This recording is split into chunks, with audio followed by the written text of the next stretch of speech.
Hi, welcome back on a new video about Google Education, and today we're taking a look to Google Sheets.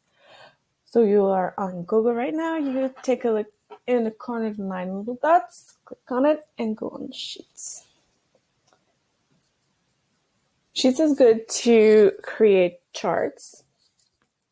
So you take a new one. And if you know Microsoft Excel, it's basically the same thing. So you can name the dot there, and then you can just start typing anything you need here. And once again, you have everything to make it look prettier if it's needed. And